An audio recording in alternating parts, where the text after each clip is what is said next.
Lok Sabha TV पर सभी दर्शकों का बहुत बहुत स्वागत है। मैं हूं आपके साथ दिलीप जगवानी। आइए खबरों का सिलसिला शुरू करते हैं हेडलाइंस के साथ।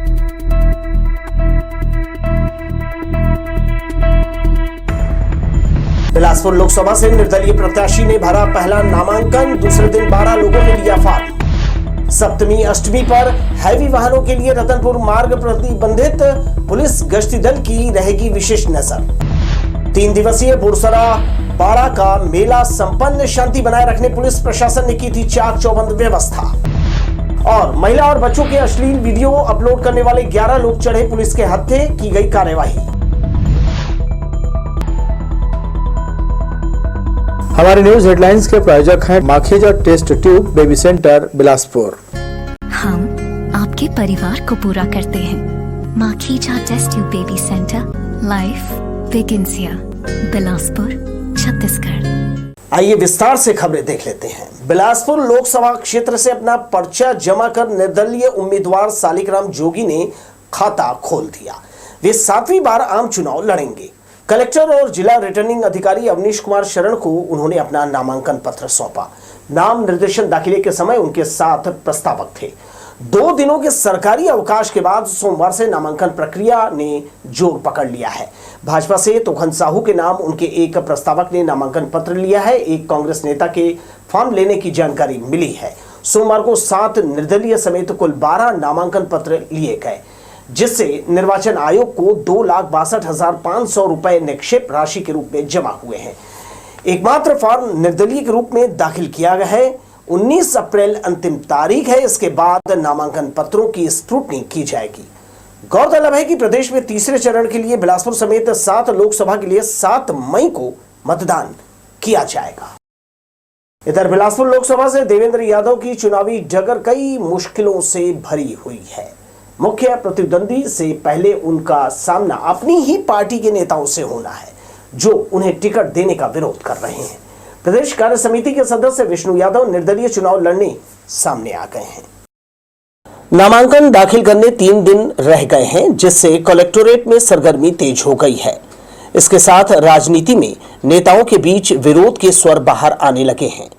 खासकर कांग्रेस पार्टी में जो होता आया है वो इस लोकसभा चुनाव में भी दोहराया जा रहा है। पार्टी के प्रदेश कार्य समिति में सदस्य और पार्षद विष्णु यादव अब खुलकर सामने आ गए हैं। नामांकन फॉर्म लेने आए विष्णु यादव ने कहा, मेरे साथ पहले भी अन्याय किया है। पहले नाम फाइनल किया जाता है, बाद में पार्टी किसी दूसरे को टिकट देती है। जब तक बी फॉर्म नहीं आ जाता मेरा दावा कायम है। इसके बाद ही मैं कोई निर्णय लूंगा। हालांकि उन्होंने निर्दलीय नामांकन पत्र लेकर अपना रुख साफ कर दिया है। केवल लिस्ट जारी हुआ है, अभी बी फॉर्म नहीं आया है और कांग्रेस पार्टी में अंतिम तक का बी फॉर्म बदला जाता है। और उसी तारतम्य में मेरी कुछ नेताओं से बात हुई है, जिन्होंने कहा है कि अभी भी कुछ हो सकता है, अभी भी जो है आप फार्म तो खरीद लीजिए। उस हिसाब से मैंने फार्म खरीदा है। कौन बड़े नेता हैं बता दीजिए। देखिए, स्टेट के बहुत सारे नेता जिनसे मेरी बात हो रही है और उन्होंने कहा है कि आप जो है फार्म तो लेकर के रखिए। फार्म तो जो है फार्म लेने में कोई हर्ज नहीं है और कांग्रेस पार्टी है, कुछ भी हो सकता है। बिलासपुर से बाहरी व्यक्ति को टिकट देने का कांग्रेस में विरोध पिछले दिनों भिलाई विधायक देवेंद्र यादव के नाम की घोषणा के बाद से ही शुरू हो गया था। इससे पहले कांग्रेस सदस्य चंद्र प्रदीप वाजपेयी ने फॉर्म खरीदकर दावेदारी की है। उधर पार्टी के आदेश से देवेंद्र यादव पिछले 15 दिनों से बिलासपुर लोकसभा क्षेत्र में चुनाव प्रचार कर रहे हैं। ऐसे में उनकी मुश्किलें बढ़ती दिखाई दे रही हैं। अब आगे और कौन कौन उनके विरोध में सामने आता है, ये देखना दिलचस्प रहेगा।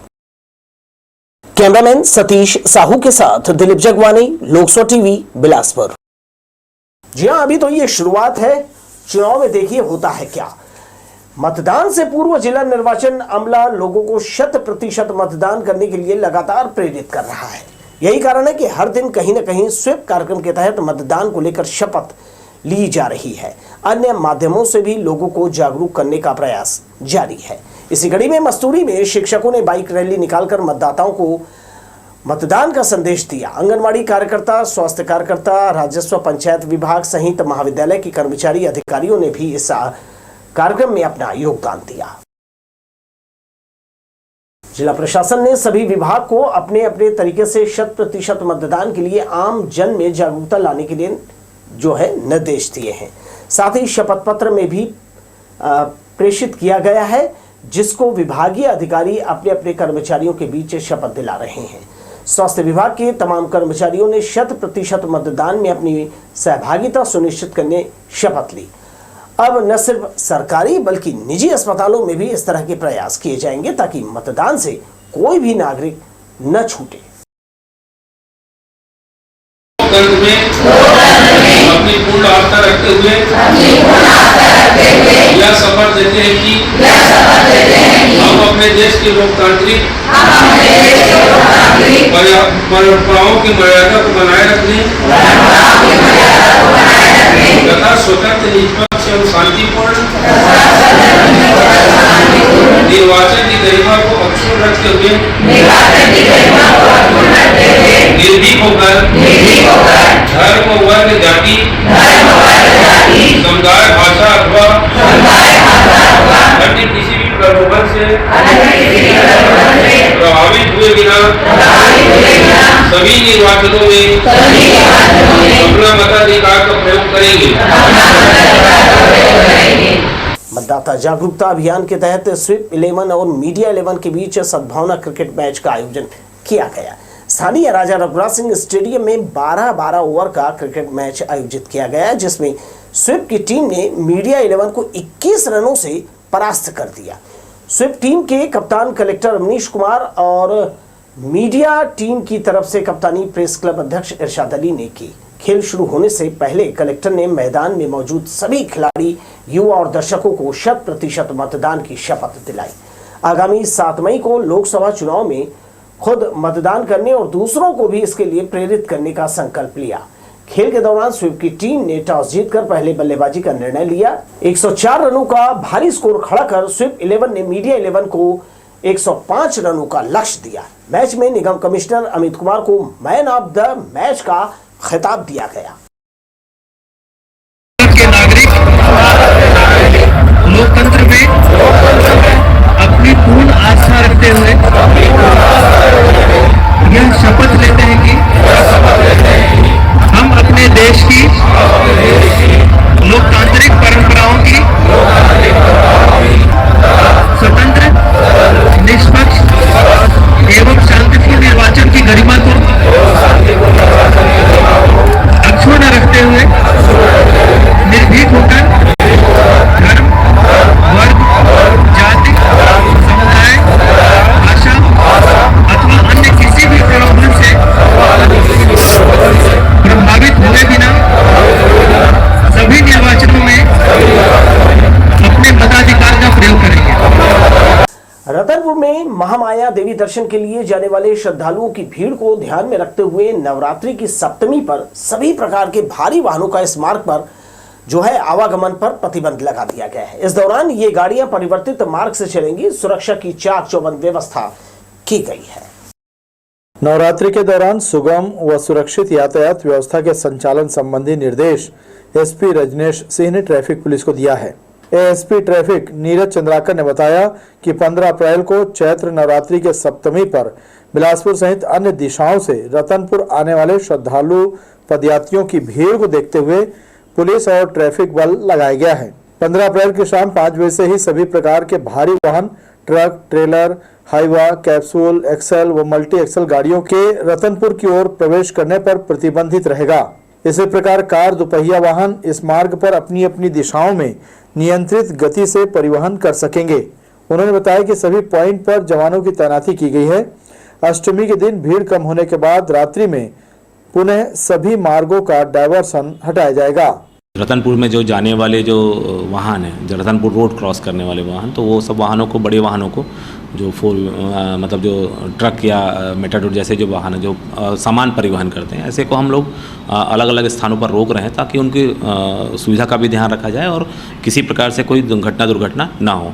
वैसे ही रतनपुर तरफ से अगर देखें कि जो पाली तरफ से या कोरबा तरफ से उधर से आने वाले हैं तो उधर भी उनको रोकने की व्यवस्था की गई है और सभी स्थानों पर डाइवर्शन प्लान भी हमारा किया हुआ है। और कल जब तक अष्टमी का पूरा प्रोग्राम रतनपुर में समाप्त ना हो जाए, सुबह करीब 10 बजे के आसपास तक समाप्त हो जाता है, तब तक हम भारी भारी वाहनों का वाहन उधर का प्रवेश निषेध करके रखें।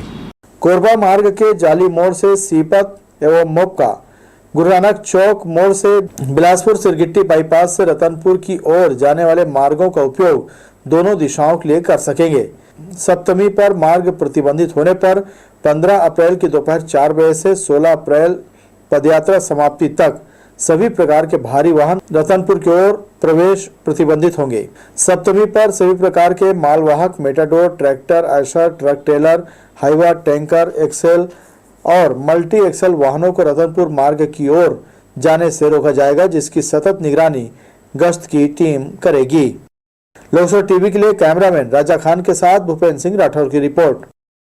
यातायात पुलिस मॉडिफाइड साइलेंसर लगाकर घूमने वालों पर सख्त हो गई है। एक युवक 13 लाख रुपए के बाइक पर मॉडिफाइड साइलेंसर लगाकर घूम रहा था।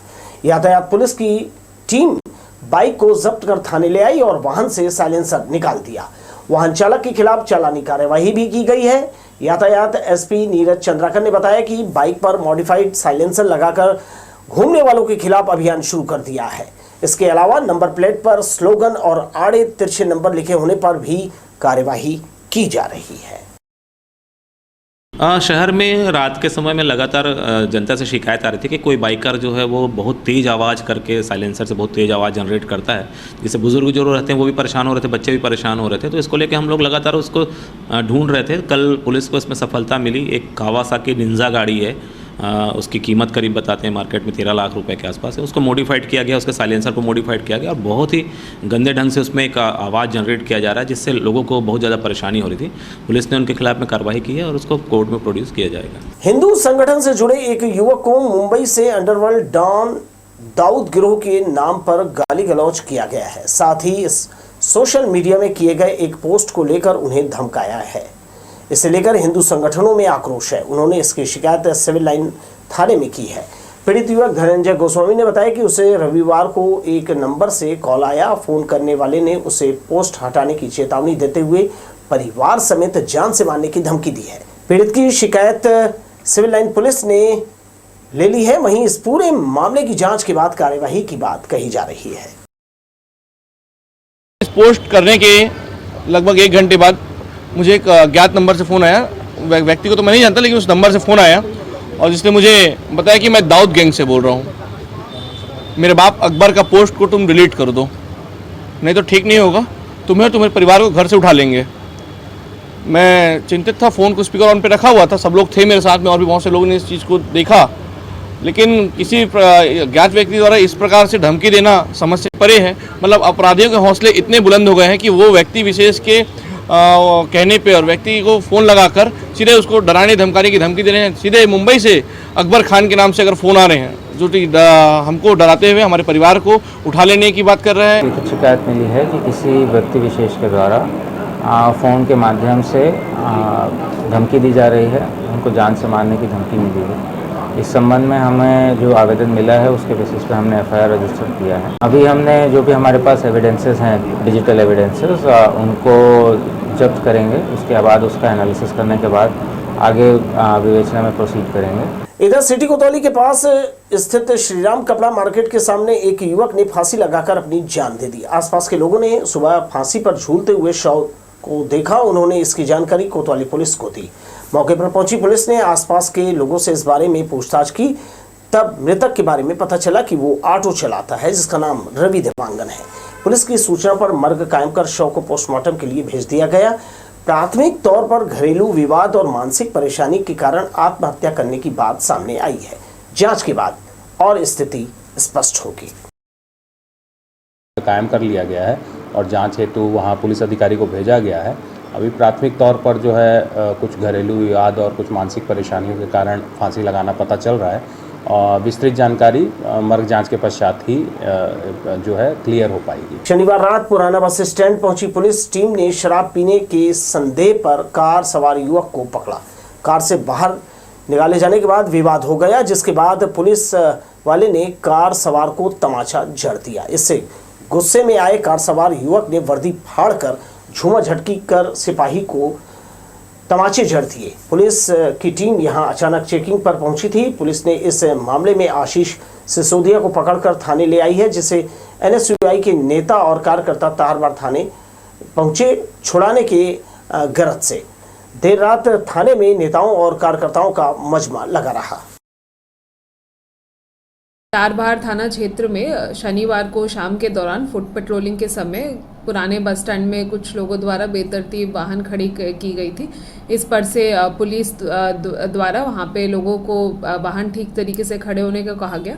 उसी समय एक व्यक्ति जो गाड़ी में सवार था, जिसका नाम आशीष सिसोदिया है, वो वहाँ पे गाड़ी हटाने से मना भी किया और जो साथ में जो आरक्षक था, जिसका नाम प्रफुल्ल कुमार है, उसके साथ हुज्जतबाजी भी की। इस पर से पुलिस द्वारा उस पर MV एक्ट की कार्रवाई भी की गई है और साथ ही साथ जो आरक्षक के शिकायत आवेदन से अभी FIR भी कायम किया जा रहा है। सतनामी समाज का 3 दिवसीय बोरसरा मेला सोमवार को संपन्न हो गया। मेले में शामिल होने लोग दूर दूर से यहाँ पहुंचे थे। इस दौरान पूरे 3 दिनों तक बोरसरा बाड़ा को लेकर पुलिस प्रशासन काफी सजग और सतर्क रहा। सतनामी समाज द्वारा आयोजित 3 दिवसीय बोरसरा मेले का समापन सोमवार को हो गया। इस मेले के दौरान अंतिम दिन स्थानीय धार्मिक स्थल के पास बने जैत खाम पर ध्वजारोहण किया गया। मेले की तैयारी को लेकर अधिकारियों ने बैठक की थी, जिसमें दर्जन भर विभागों के अधिकारियों को जिम्मेदारियां सौंपी गई थी। मेले के दौरान किसी तरह की अप्रिय स्थिति पैदा न हो, इसके लिए बोरसरा गांव में भारी पुलिस बल तैनात किया गया था, जो चप्पे चप्पे पर अपनी नजरें बनाए रखी। 13 से 15 तक 3 दिवसीय वार्षिक मेला आयोजित किया गया था, जिसके अंतर्गत आज मेला मैदान से जो गुरुदेव हैं वो आ रहे हैं अभी, और आने के पश्चात बोरसरा ग्राम में यहाँ पर ध्वजारोहण, जिसे उनकी भाषा में पालो चढ़ाना बोलते हैं, वो संपन्न किया जाएगा। शांति व्यवस्था कायम रखने के लिए आवश्यक बल लगाया। मेले स्थल पर शांति व्यवस्था बनाए रखने ग्रामीणों ने भी प्रशासन को आश्वस्त करते हुए सहयोग करने हाथ बढ़ाया। सोमवार को समाज के धर्म गुरु द्वारा ध्वजारोहण के बाद इस मेले का समापन कर दिया गया। लोकसभा टीवी के लिए बिल्हा से धीरेन्द्र मेहता की रिपोर्ट। मां दुर्गा के 51 शक्तिपीठों में से एक असम के कामाख्या देवी की अनुकृति बिलासपुर में विराजमान है। राजकिशोर नगर में ये मंदिर साधना के लिए लोकप्रिय है। नवरात्रि के सप्तमी पर भक्तों ने माता का दर्शन पूजन किया। नवरात्रि पर्व की विदाई होने वाली है। सप्तमी पर देवी दर्शन करने श्रद्धालु मंदिर पहुंचे। सभी देवी मंदिरों में सुबह से ही श्रद्धालुओं के आगमन का सिलसिला शुरू हो गया था। 9 स्वरूपों में विद्यमान देवी कालरात्रि को प्रसन्न करने भक्तों ने पूरे मनोयोग से उनकी पूजा कर मंत्र जाप किया। मनोकामना पूर्ति के लिए सभी को नवरात्रि के शुभ अवसर का इंतजार रहता है। शहर के कई देवी मंदिरों में माता कामाख्या का इकलौता और अनूठा मंदिर राजकिशोर नगर में स्थित है। असम के गुवाहाटी के पास कामाख्या में विराजमान शक्तिपीठों में से एक माता की दुर्लभ अनुकृति यहाँ स्थापित है। चैत्र और शारदीय नवरात्र पर विशेष अनुष्ठान में शामिल होने लोग दूर दूर से यहाँ आते हैं। माता प्रेरणा से अभिभूत मंदिर के संस्थापक और मुख्य पुजारी मनहरण यादव ने बताया, आस्थावश माता के भक्त यहाँ खींचे चले आते हैं। इस बार भी यहाँ विश्वास और मनोकामना की 251 से ज्यादा ज्योति कलश दमक उठे हैं। गरीब तबके के लोग जो है कामाख्या आसाम गुवाहाटी में जो दर्शन नहीं कर पाते, वो आके यहाँ दर्शन करते हैं। और लगातार 9 दिन के 12 माह में जो है भीड़ यहाँ लगा रहता है। और ज्योति कलश भी प्रज्वलित कर रहे हैं। उसमें जो है पूरी कोई भी प्रदेश आपने देखे होंगे कि बेंगलोर का, कर्नाटक का, आसाम का, गुवाहाटी का, पटना का, सभी जगह से यहाँ जो है ज्योत प्रज्वलित किए हैं। जो एक बार पहुँच जाते हैं उनके मनोकामना पूर्ण हो जाता है। मंदिर के प्रथम तल पर दुर्गा की 9 स्वरूपों की प्रतिमाएं चित्ताकर्षक हैं। सौम्य रूप में इनका दर्शन आनंद देता है। सेवक और पुजारी राम शंकर शुक्ल मंदिर के ज्योति कलश कक्ष के ताप में बैठकर साधना करते हैं। वे कहते हैं, जीवन का श्रेष्ठ गुण तप से पाया जाता है। अग्नि को साक्षी मानकर अथवा जल लेकर मैं यह क्रिया संपन्न करने जा रहा हूँ। और इस ज्योति कलश का बहुत महत्व है। लोग मनोकामना की दृष्टि करते हैं और यहाँ तो विभिन्न जगहों से आता है। दुखी मनुष्य 3 तापों से हमेशा घिरा रहता है, सत्वगुण, रजोगुण, तमोगुण, लेकिन यह ताप एक जीवन में बहुत आनंद प्रदान करता है। छत्तीसगढ़ के बिलासपुर में स्थापित कामाख्या देवी के प्रति लोगों की गहरी आस्था है। महाराष्ट्र, मध्य प्रदेश, बिहार, राजस्थान, उड़ीसा और पश्चिम बंगाल से आकर भक्त नवरात्र पर यहां ज्योति कलश स्थापित करते हैं। तंत्र साधना के लिए यह मंदिर श्रेष्ठ माना जाता है। कैमरामैन सतीश साहू के साथ दिलीप जगवानी, लोकसो टीवी, बिलासपुर। सिरगिटी के शुभम विहार में सोमवार को माता सोलापुरी का धूमधाम से आगमन हुआ। यहां 7वें वर्ष पूजा उत्सव मनाया जा रहा है। सिरगिटी के वार्ड क्रमांक 12 शुभम विहार में उत्साह और भक्ति के साथ माता के नोकलम्मा स्वरूप की पूजा अर्चना की गई। इस वर्ष भी पश्चिम बंगाल के खड़गपुर से साईं ब्रदर्स पूजा दल यहां पहुंचा है, जिनके द्वारा 7 दिनों तक देवी के विभिन्न स्वरूपों का श्रृंगार कर विधिवत पूजा की जाएगी।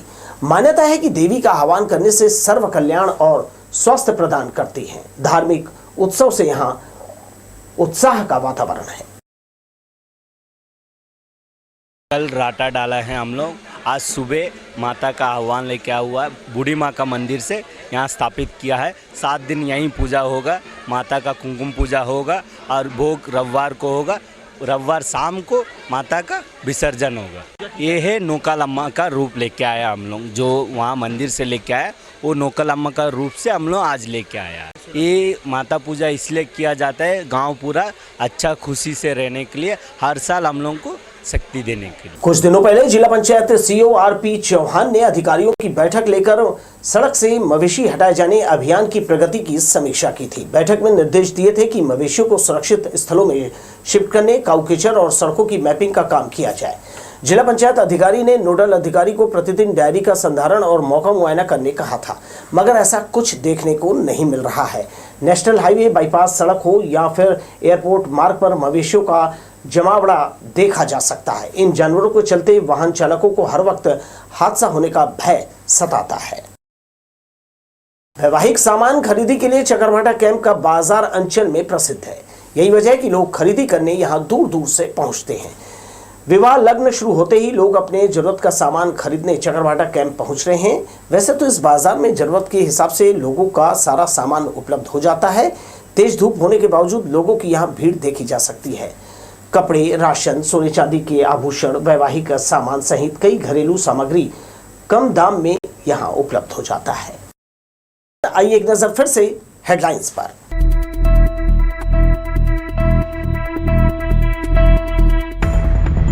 बिलासपुर लोकसभा से निर्दलीय प्रत्याशी ने भरा पहला नामांकन। दूसरे दिन 12 लोगों ने लिया फॉर्म।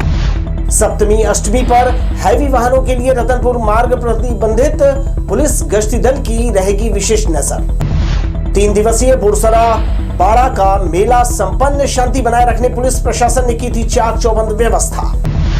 और महिला और बच्चों के अश्लील वीडियो अपलोड करने वाले 11 लोग चढ़े पुलिस के हत्थे, की गई कार्यवाही।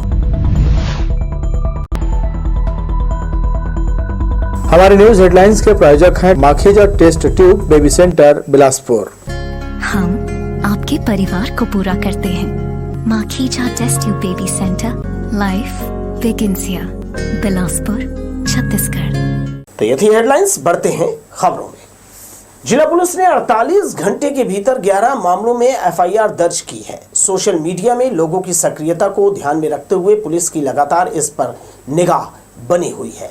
एनसीआर भी दिल्ली से प्राप्त साइबर टिप लाइन के आधार पर आईटी एक्ट के तहत 3 सिविल लाइन थाने में 3 सरगंडा, 2 कोनी, 1 तारबहार और 1 कोतवाली, इसके साथ ही एक मामला सिरगिटी थाने में दर्ज किया है।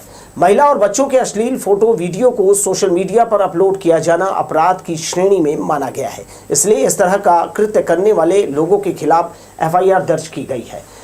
बिलासपुर पुलिस की इस ताबड़तोड़ कार्यवाही से पोर्नोग्राफी देखकर मानसिक विकृति का शिकार होने और यौन अपराधों की घटनाओं में लगाम कसने की संभावना जताई जा रही है। पुलिस ने जो है साइबर टिप लाइन से प्राप्त शिकायतों के आधार पर चाइल्ड पोर्नोग्राफी के विरुद्ध जो है आईटी एक्ट की धाराओं में पिछले 48 घंटे में जो है 11 मामले दर्ज किए हैं, जिसमें सिविल लाइन में 3 सरकंडा में 3 कोनी में 2 तारबहार, सिरगिट्टी और कोतवाली में एक मामले दर्ज हुए हैं। इनमें आरोपियों को गिरफ्तार किया गया है। सिरगिट्टी क्षेत्र के महिमा नगर में रहने वाले रेलवे कर्मी के सूने मकान में धावा बोलकर चोरों ने जेवर और लैपटॉप पार कर दिया। ड्यूटी से लौटकर महिला कर्मी ने घटना की शिकायत सिरगिट्टी थाने में की है। पुलिस ने जुर्म दर्ज कर मामले को जांच में लिया है। सिरगिट्टी क्षेत्र के महिमा नगर में रहने वाले कुमारी एन गायत्री बहरानी रेलवे कर्मी हैं। उनकी ड्यूटी रायपुर में है। वे 27 मार्च की शाम ड्यूटी पर रायपुर गई हुई थी। 11 अप्रैल शाम जब वो वापस लौटी तो देखा कि कमरे में सामान पूरा बिखरा हुआ है। किचन की खिड़की तोड़कर घुसे चोरों ने रेल कर्मी के सूने मकान से चांदी के जेवर, टीवी, लैपटॉप और बर्तन पार कर दिया है। उन्होंने घटना की शिकायत सिरगिट्टी थाने में की है, जिस पर जुर्म दर्ज कर चोरों की तलाश की जा रही है। गुरु घासीदास केंद्रीय विश्वविद्यालय में विश्वविद्यालय परिवार 5 साल से नैक ग्रेडिंग का इंतजार कर रहा है। 15 अप्रैल को राष्ट्रीय मूल्यांकन और प्रत्यायन परिषद नैक पीयर टीम रीविजिट करने बिलासपुर पहुंची। इसे लेकर विश्वविद्यालय की छात्र छात्राएं काफी उत्साहित दिखाई दिए। केंद्रीय विश्वविद्यालय में नैक की दूसरी टीम दोबारा सीयू का निरीक्षण करने सोमवार को पहुंची। टीम 17 अप्रैल तक निरीक्षण करेगी। इसे लेकर पूरी तैयारी कर ली गई है। कुलपति प्रोफेसर आलोक कुमार चक्रवाल ने पूरी तैयारियां कर दी है। बता दें कि इस साल 2014 में नैक ने सबसे पहले निरीक्षण किया था। उस दौरान सीयू को 2.72 CGPA अंक के साथ बी ग्रेड प्रदान किया गया था। फरवरी 2019 को इसकी वैधता समाप्त हो गई। अब नैक की टीम सीयू पहुंच चुकी है और सभी जगहों का निरीक्षण कर अपनी रिपोर्ट देगी। किसानों को फसल उत्पादन के दौरान आने वाली मुख्य समस्या सिंचाई को लेकर होती है। केंद्र सरकार द्वारा शुरू की गई सोलर रूफटॉप योजना से ग्रामीण किसानों की सिंचाई समस्या दूर होने लगी है। इस योजना की जानकारी देते हुए अधीक्षण अभियंता CS गोस्वामी ने बताया कि सिंचाई की समस्या दूर करने के उद्देश्य से इस योजना की शुरुआत की गई है। प्रदेश के लगभग 1.5 लाख ग्रामीण किसानों को अभी तक इस योजना का लाभ मिल चुका है। इसमें उपयोग होने वाले उपकरण सोलर और पंप हैं, जिसमें कोई ऊर्जा स्टोरेज नहीं होती। यह सोलर पंप सूर्य की किरण से ही चार्ज होकर सिर्फ दिन में ही कार्य करता है। इस दौरान उन्होंने ये भी बताया कि किसान इस योजना को लेकर आवेदन कृषि विभाग में करते हैं, जिसकी जानकारी उन्हें DDA के माध्यम से प्राप्त होती है। भाजपा के संकल्प पत्र जारी होने के बाद विधायक अमर अग्रवाल ने सोमवार को पत्रकारों से चर्चा की। उन्होंने कहा कि भाजपा का संकल्प पत्र ज्ञान पर फोकस है, जिसमें गरीब, युवा, अन्नदाता यानी किसान और नारी सशक्तिकरण शामिल है। भारतीय जनता पार्टी ने सोमवार को चुनावी घोषणा पत्र यानी अपना संकल्प पत्र मोदी गारंटी 2024 जारी कर दिया है। इसे लेकर विधायक अमर अग्रवाल ने भाजपा कार्यालय में पत्रकारों से चर्चा की। उन्होंने छत्तीसगढ़ की जनता को संकल्प पत्र मोदी गारंटी 2024 को लेकर अहम जानकारियां दी। बीजेपी ने अपने संकल्प पत्र में ज्ञान को सबसे अधिक महत्व दिया है। बीजेपी के इस ज्ञान में गरीब, युवा, अन्नदाता यानी किसान और नारी सशक्तिकरण शामिल किया गया है। भाजपा के घोषणा पत्र में विकसित भारत के लिए मोदी की गारंटी केंद्रित है। साल 2020 से केंद्र 80 करोड़ से ज्यादा परिवारों को फ्री राशन दे रही है। उन्होंने कहा कि प्रधानमंत्री नरेंद्र मोदी ने कहा है कि यह योजना आने वाले 5 सालों तक और जारी रहेगी। इस संकल्प पत्र में जो भारतीय जनता पार्टी जो अखिल भारतीय जनसंघ से लेके शुरुआती दौर पे हम कहते रहे देश हित में कि इस देश में यूनिफॉर्म सिविल कोड होना चाहिए, तो उसके लिए हमने कमिटमेंट किया है। हालांकि इसमें सहमति असहमति रही है देश की, लेकिन देश हित में हमारी मान्यता रही 10 लाख की सीमा को 20 लाख तक करना। और सबसे बड़ी बात, जो 70 साल के बुजुर्ग हो गए, उनके घर में सारी जो सेवाएं हैं शासकीय घर पहुंच और उनको आयुष्मान में शामिल करते हुए 5 लाख रुपए तक का इलाज निःशुल्क, ये सारा समावेश है जो 10 साल में मोदी जी ने किया। उसका और कैसे विस्तार करें, उन सारी बातों का समावेश इस संकल्प पत्र में है। विधायक अमर अग्रवाल ने कहा कि 2024 में मोदी की गारंटी में 70 साल की उम्र से ऊपर के किसी भी वर्ग के बुजुर्गों को आयुष्मान भारत योजना के तहत 5 लाख रुपए तक के मुफ्त इलाज, गरीबों के लिए 3 करोड़ घर, गरीबों को मुफ्त राशन 2029 तक देने की गारंटी दी गई है। उन्होंने कहा कि लोगों को मोदी की गारंटी पर पूरा भरोसा है, क्योंकि वो अपने हर वादों को पूरा कर रहे हैं। गांव, गरीब, किसान, युवा, इनके लिए विगत 10 साल से नीतियां बनाई हैं। अगर आप इसमें महिलाओं को देखेंगे तो लखपति दीदी जो 1 करोड़ बन गई, उसको 3 करोड़ बनाने का लक्ष्य। प्रधानमंत्री आवास जो 4 करोड़ बढ़ गए, आगामी 5 साल में 3 करोड़ और बनाने का लक्ष्य।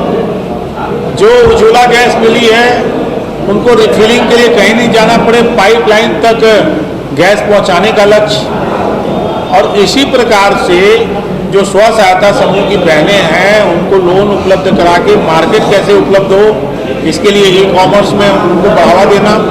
कांग्रेस के राष्ट्रीय प्रवक्ता व एनएसयूआई के राष्ट्रीय प्रभारी कन्हैया कुमार के बयान पर अमर अग्रवाल ने तंज कसते हुए कहा कि कांग्रेस नेताओं के लगातार आ रहे विवादित बयान से स्पष्ट हो गया है कि वो अपना मानसिक संतुलन खो चुके हैं। इस पर भाजपा को टिप्पणी करने की कोई जरूरत नहीं है, जनता उन्हें चुनाव में सबक सिखाएगी। लोकसभा टीवी के लिए कैमरामैन राजा खान के साथ भूपेंद्र सिंह राठौर की रिपोर्ट। बुजुर्ग महिला कौशल्याबाई जायसवाल अपने परिवार के साथ लगातार अधिकारियों के चक्कर लगा रही है। सोमवार को भी कलेक्टर के पास पहुंचकर उसने बेलतरा तहसीलदार द्वारा उसके साथ किए गए दुर्व्यवहार की शिकायत की। बुजुर्ग महिला के मुताबिक शासन के आवास योजना के तहत उसने अपना पुराना मकान तोड़कर योजना की राशि से आवास का निर्माण करा रही है, मगर पड़ोसी विनोद जायसवाल बनाए जा रहे मकान पर तहसीलदार के यहाँ से स्टे लगा दिया है। इस संबंध में जब प्रार्थी तहसीलदार के पास जाती है तो तहसीलदार महिला के साथ बदतमीजी से पेश आ रहा है। अपनी व्यथा लेकर कलेक्टर के पास पहुंची वृद्धा ने बताया कि जानबूझकर उसे परेशान किया जा रहा है, जबकि पटवारी की रिपोर्ट और सीमांकन में कहीं भी कोई गड़बड़ी नहीं पाई गई है। दर दर की ठोकर खा रही महिला को न्याय कौन दिलाएगा, देखने वाली बात है। के नाम में आवास आया है, मेरे नाम से 12 डिसमिल ज़मीन है, उसमें 5 डिसमिल में केस चल रहा है और 7 डिसमिल मेरा नाम है। उसको तोड़ के पुराना ज़मीन को तोड़कर नया बना रहा हूँ। उसमें स्टे लगाया है विनोद जायसवाल ने। तहसीलदार 8 तारीख को लगाया है स्टे, अब आज 3 पेशी हो गया, स्टे नहीं हटा रहा है। मेरे तीनों पेशी में मेरे को गाली गलौज करता है, देखता हूँ तुमको जेल में सड़ा दूंगा। पुलिस वाला को बुलाता है और मेरा अगल बगल से वो बनाता है, वीडियो बनाता है। सड़क बनकर तैयार होती नहीं कि निगम के लोगों के द्वारा उसे खोदना शुरू कर दिया जाता है। हम बात कर रहे हैं न्यायधानी के सरकंडा सड़क की, जहां सेंट्रल लाइब्रेरी के ठीक सामने पाइपलाइन लीकेज की समस्या सुधारने के लिए 6 महीने पहले सुधारी गई सड़क को फिर से खोद दिया गया। यहां इसकी गहराई लगभग 7 फीट है। आसपास के लोगों ने बताया कि इस सड़क को बीते रविवार की शाम खोदा गया है, जिसके बाद अभी तक लीकेज की समस्या में सुधार नहीं किया गया है। सरकंडा मुख्य मार्ग को खोदे जाने के बाद यहां से गुजरने वाले राहगीरों को समस्या का सामना करना पड़ रहा है। अमृत मिशन योजना के तहत बिछाई गई पाइपलाइन का सही तरीके से इंटर कनेक्शन नहीं होने के कारण रोजाना लाखों लीटर पानी बर्बाद हो रहा है। दरअसल अमृत मिशन परियोजना के तहत खूटा घाट से शहर में पानी लाने की योजना पर काम चल रहा है। अंतिम चरण में कार्य को पूरा करने पाइपलाइन को इंटर कनेक्ट किया जा रहा है। राम सेतु में किनारे से बिछाई गई पाइपलाइन से रोजाना पानी लीकेज हो रहा है, जिसे बनाने संबंधित विभाग और ठेका कंपनी के अधिकारी ध्यान नहीं दे रहे हैं। जल ही जीवन का नारा देने वाले नगर निगम पानी की बर्बादी पर मौन है। गर्मी ने अपना असर दिखाना शुरू कर दिया है। एक तरफ जहां गर्मी से आम जन बेहाल होने लगे हैं, वहीं लोड बढ़ने और सूर्य की तपिश के कारण ट्रांसफार्मर गर्म होने लगे हैं, जिसके कारण फ्यूज जल रहे हैं। सुविधा केंद्र में रोजाना इस तरह की 100 से ज्यादा शिकायतें मिल रही है। सामान्य दिनों की तुलना में 3 गुना बिजली की खपत बढ़ गई है। मई और जून में और बढ़ोतरी होगी। खपत बढ़ने से विद्युत आपूर्ति प्रभावित हो रही है। अब तक जिले में दर्जन भर से अधिक ट्रांसफार्मर खराब हो चुके हैं, जिसे रिप्लेस किया जा रहा है। मांग और आपूर्ति में जब अनबैलेंस होता है तो इस तरह की घटनाएं होती है। ये घरेलू मामला हो या सामाजिक या फिर सार्वजनिक, हर जगह ये फार्मूला लागू होता है, क्योंकि जब मांग अधिक होती है तो जरूरत पूरी करने के लिए ज्यादा मेहनत करने की आवश्यकता होती है। इस संदेश के साथ ही मुझे दीजिए विदा और आप देखते रहिए लोकसभा टीवी। नमस्कार।